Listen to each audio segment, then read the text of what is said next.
Halo sobat, topik politik yang sekarang ini sangat panas adalah keputusan Partai Nasional Demokrat untuk menjadikan Anies sebagai wakilnya dalam pemilihan presiden 2024. Banyak pihak yang setuju ataupun tidak setuju. Bahkan kader sangat penting telah memutuskan untuk mengundurkan diri karena tidak setuju dengan penunjukan Anies. Di antaranya adalah Profesor Romli Artasasmita yang dulu dikenal sebagai salah satu pendukung pencabutan independensi KPK. Dia sangat gigih mendukung revisi Undang-Undang KPK dan juga mendukung tes wawasan kebangsaan yang berujung dengan pemecatan sejumlah penyidik KPK yang sangat bereputasi baik, di antaranya adalah Novel Baswedan. Lalu apa sesungguhnya alasan Nasional Demokrat memilih Anies?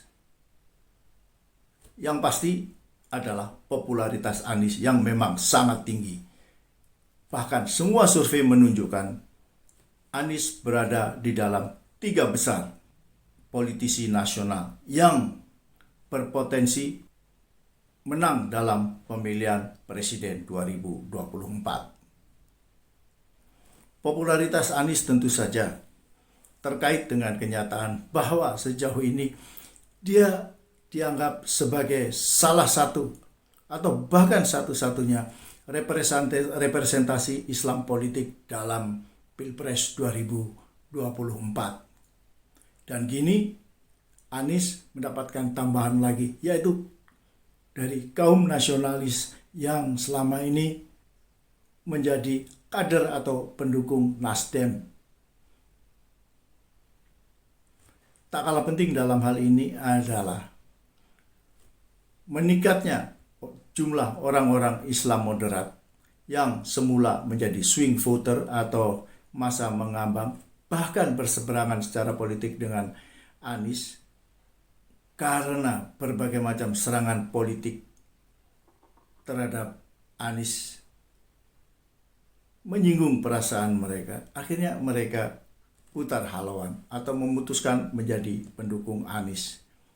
Kenapa hal ini terjadi? Karena sebagaimana kita ketahui, serangan-serangan politik kepada Anies sudah tidak lagi mengarah pada pribadi Anies, tapi juga kepada agama yang dianut oleh Anies, yaitu Islam. Di mana serangan-serangan tersebut tampak sekali mengarah pada pembangunan opini bahwa Islam adalah agama yang berbahaya, baik bagi masa depan negara dan bangsa ataupun bagi kemanusiaan, karena Islam mengajarkan kekerasan. Selain itu, Anies tentu saja sekarang juga menikmati tambahan dukungan dari kaum non-muslim, karena di antara mereka banyak juga yang tidak setuju dengan serangan-serangan politik yang dilancarkan terhadap Anies. Serangan-serangan yang menyudutkan agama yang dianut Anies, karena mereka tidak menghendaki terjadinya perang agama di Indonesia. Kita semua pernah mengalami atau setidaknya menyaksikan betapa mengerikannya perang agama yang pernah terjadi di Ambon, di Palu, atau maksud saya di Poso, ataupun di Kalimantan Tengah.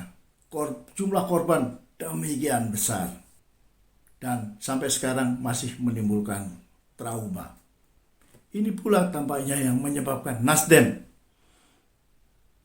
memilih Anies, meskipun kalau dilihat dari kepengurusannya, kaum non-muslim di Nasdem cukup kuat. Bahkan Sekjen Nasdem adalah non-muslim, yaitu Johnny G. Plate. Dan dia juga yang diutus sebagai wakil Nasdem di kabinet sebagai Menkominfo. Lalu bagaimana kira-kira perjalanan Anies ke depan? Dia masih harus melalui ladang-ladang ranjau yang sangat mematikan bagi karir politiknya dan mungkin bagi kehidupannya juga. Karena lawan-lawan politik Anies terutama yang menganut garis keras tidak akan tinggal diam. Mereka bahkan mungkin akan meningkatkan serangan-serangannya. Kalau polanya tetap sama seperti sekarang, ini tentu justru akan menguntungkan Anies. Tapi bisa saja mereka mengubah pola. Hal lain juga yang sangat penting yang harus diperhitungkan oleh Anies adalah kenyataan bahwa mereka berada di pusat kekuasaan, sehingga memiliki kekuatan politik dan uang yang tak ada tandingannya di Republik ini. Sekarang bahkan sebagaimana dilaporkan oleh Tempo, mereka menggunakan institusi penegak hukum untuk menjatuhkan Anies. Paling mencolok dalam laporan tersebut adalah penggunaan atau eksploitasi KPK, di mana Ketua KPK Firly Bahuri telah berusaha keras untuk menjatuhkan Anies melalui kasus korupsi dalam tanda kutip tentunya penyelenggaraan Formula E. Sejauh ini Firly Bahuri belum berhasil karena para penyidik di bawahnya menolak untuk memenuhi keinginannya. Bagaimana nanti hasilnya? Kita tidak tahu apakah akan terjadi lagi kekerasan seperti pernah dialami oleh Novel Baswedan yang disiram air keras sehingga mengalami cacat di matanya, atau menyelenggarakan sejenis tes seperti TWK untuk menyingkirkan mereka-mereka yang dianggap tidak mau patuh kepada atasan. Di luar ini tentu saja masih ada berbagai macam cara untuk menjatuhkan Anies melalui jalur hukum. Dan hal ini tentu saja akan ditempuh mereka yang memiliki keyakinan ideologis yang sangat kuat, yang merasa bertentangan, berseberangan, atau terancam oleh ideologi Anies sebagai orang Islam. Alasan lain yang bersifat non-ideologis yang juga bisa menyungkalkan Anies adalah sejauh ini Anies bukan bagian dari jaringan politik maupun bisnis para konglomerat besar yang secara langsung ataupun tidak menguasai kendali-kendali di pusat-pusat kekuasaan politik, baik di parpol, lembaga-lembaga eksekutif, legislatif maupun yudikatif. Khususnya bagi mereka yang selama ini dikenal sebagai bos besar perkebunan dan pertambangan, Anies jelas tidak diinginkan.